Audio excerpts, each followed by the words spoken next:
Condomínio pode contratar MEI para prestar serviço? Eu sou Márcio Paranhos, editor do Jornal do Síndico, e estamos iniciando mais um Como Morar. Afinal, morar bem pode ser mais fácil que parece.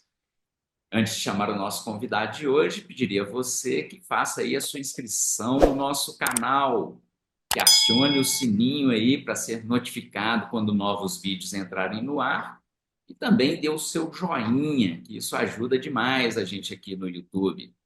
Quer receber as edições mensais do Jornal do Síndico? Encaminhe uma mensagem no nosso WhatsApp. O código de área é o 31 e o número é o 984817642. Hoje aqui com a gente temos a presença do administrador e contador Daniel Gomes. Tudo bem, Daniel? Seja bem-vindo aqui ao Comorar. Olá, Márcio. Prazer enorme. Gostaria de começar agradecendo aí a todos, né, os ouvintes aí do Jornal do Síndico, né? Um prazer aí poder compartilhar, né, este conhecimento com vocês e discutir temas tão importantes, né, para a administração condominial.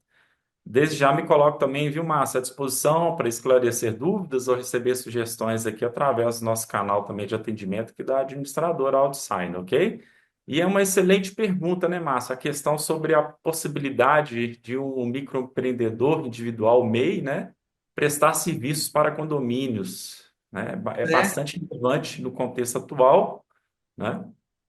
pois é, Esse- isso mesmo. isso. A nossa pergunta, você sabe, Daniel, que aqui, geralmente, as pautas que a gente faz aqui no Comorar, a maioria delas vem de dúvidas que os síndicos encaminham aqui para a nossa redação.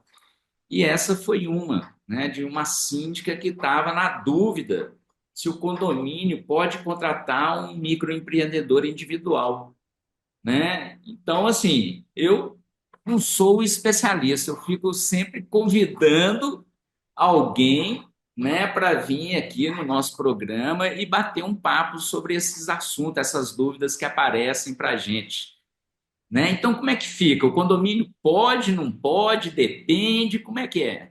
Isso aí, Márcio. Então vamos analisar então essa situação aí sobre a perspectiva legal. Primeiro nós temos que observar, né, a questão da Lei Complementar número 123 de 2006, que inclusive foi depois alterada para ela LC 128 de 2008 e a LC 155 de 2016, tá? Que institui aí o Estatuto Nacional de Microempresas e Empresas de Pequeno Porte e a resolução CGSN, né, número 140 de 2018, que dispõe sobre o regime especial unificado de arrecadações de tributos e contribuições devidas pelas microempresas e empresas de pequeno porte. Mas vamos primeiro no entendimento aí, né? O MEI pode, em princípio, prestar serviços para condomínios, desde que a atividade esteja prevista na lista de ocupações permitidas para MEI e respeite, por exemplo, o limite de faturamento anual.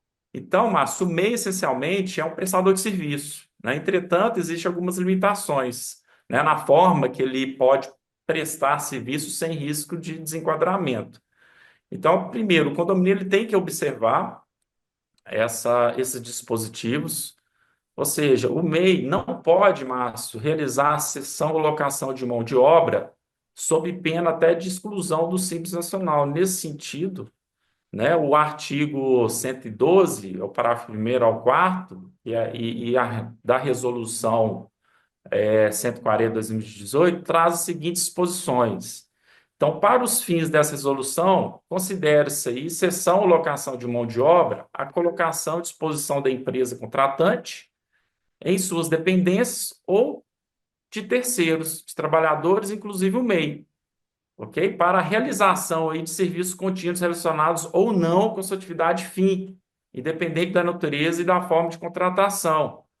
No parágrafo segundo também, Márcia, ele fala que as dependências de terceiros, a que se refere o parágrafo primeiro, são as indicadas pela empresa contratante, que não sejam as suas próprias e que não pertencem ao MEI prestador de serviço.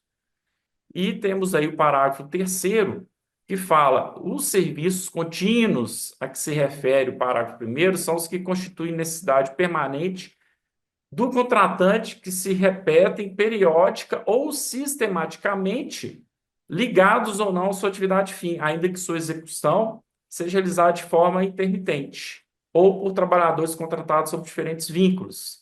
E, por último, o artigo 4º, ele considera-se a alocação de trabalhadores, inclusive o MEI, à disposição da empresa contratante, à seção, né, do trabalhador, em caráter não eventual, respeitados os limites do contrato.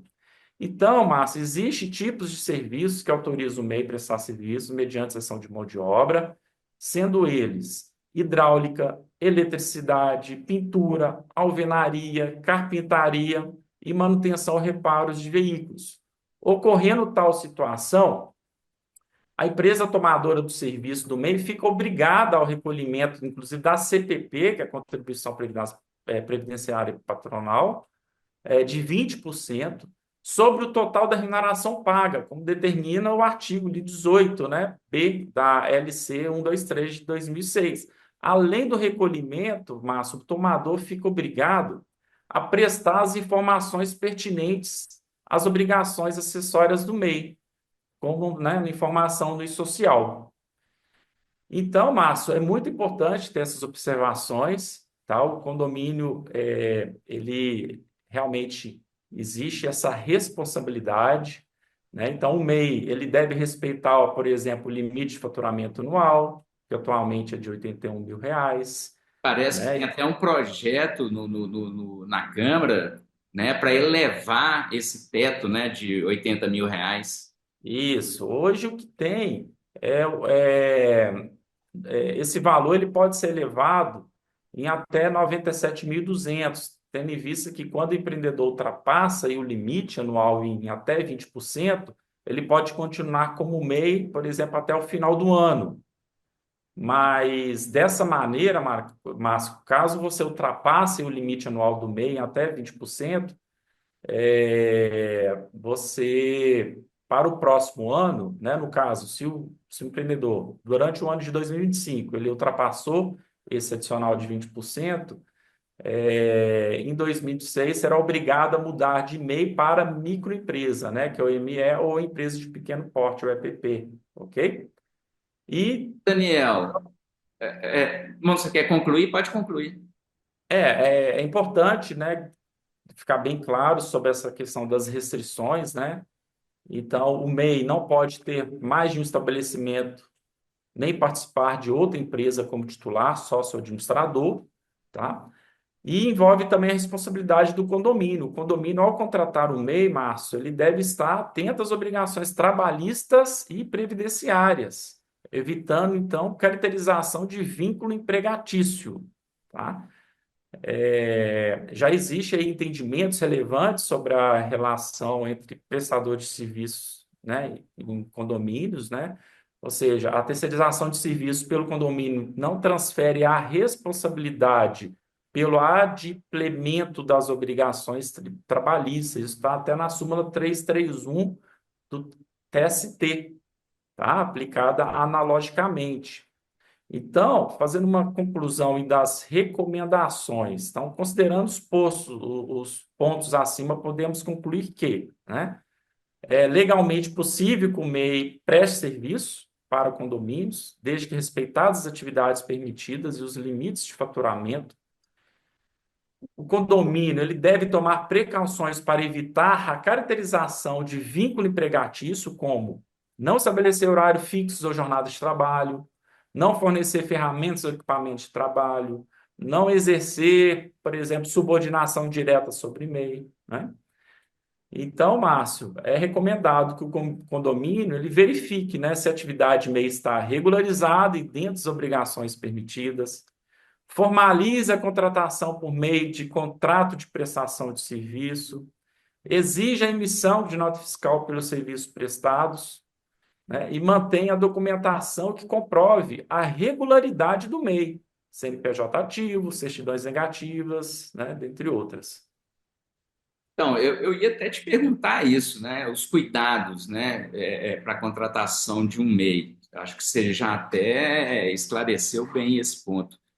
O que eu estou pensando aqui, então, Daniel, é que no início você falou da prestação de serviço de mão de obra, né? A locação de serviço de mão de obra. Então, pelo que eu entendi, por exemplo, o condomínio, condomínio geralmente contrata muita empresa terceirizada, né? Para contratação de mão de obra, tipo faxineiro, porteiro, né? Principalmente zelador, né? Então, nesses casos, pelo que entendi que você falou, né, empresa de conservação e terceirização de mão de obra, ela não pode ser MEI. É isso que eu entendi? Em hipótese nenhuma, não pode ser MEI. E tendo uma atividade ali de portaria, né, ela não pode nem estar no enquadramento do Simples Nacional, tá, Márcio? Ou é lucro presumido ou lucro real. E também, então, assim, se a locação, né, as empresas de terceirização, elas não podem ser MEI, então o síndico já tem que ficar atento quando for fazer um contrato, né, com uma empresa de terceirização de serviço, né, porque se ela é MEI, já começa uma relação complicada, Com né? certeza. E aí você falou também, aí você começou a falar em algumas situações de alguns profissionais que podem prestar serviço no condomínio, né? E não citou exatamente esse tipo de profissional, que é o porteiro, que é o zelador, que é o faxineiro, né? Então, porque eles não se enquadram em MEI, né? Não se enquadra em MEI. Então, o síndico ele deve estar realmente ciente de que, em caso de problemas trabalhistas, o condomínio pode ser responsabilizado subsidiariamente. Para serviços contínuos ou de longa duração, é aconselhado avaliar se a contratação de uma empresa de maior porte ou contratação direta de funcionários não seria mais adequado e segura juridicamente. E é importante, né, Márcio, que o condomínio consulte um contador e advogado especializado antes de estabelecer relações comerciais, né, continuadas com MEIs, para garantir a conformidade legal e minimizar riscos, né? Então, portanto, embora seja possível, né? A prestação de serviço de MEI para condomínios é crucial que ambas as partes estejam cientes das implicações legais e tomem as devidas precauções para garantir uma relação comercial segura e em conformidade com a legislação vigente. Bem, esse foi Daniel Gomes, que é administrador e contador, né, que é diretor também da Outsign aqui, empresa aqui em Belo Horizonte. Daniel, muito obrigado pelos seus esclarecimentos aqui no Comorar. Ô, Márcio, eu que agradeço. Nós temos um canal também aqui, caso alguém queira algum esclarecimento, tá? Vou estar divulgando aqui nosso WhatsApp corporativo, que é o 31 2512 0347. Me coloca à disposição e é um grande prazer fazer parte aí do Jornal do Síndico, de estar contribuindo de alguma forma aí com o nosso mercado, esse mercado maravilhoso, né, que é o nosso mercado condominial. Tudo bem. Você aí, gostou dessa informação? Foi útil para você? Aproveita e já compartilha aí com os moradores do seu condomínio. Preste atenção nessas informações. Consulte o conselho na hora da contratação. E como o Daniel falou, também fique sempre assessorado por um advogado, né, principalmente nessas relações, né, trabalhistas, né? Não se esqueça aí de dar o seu joinha, que isso faz muita diferença aqui para a gente, e faça a sua inscrição aqui no nosso canal também.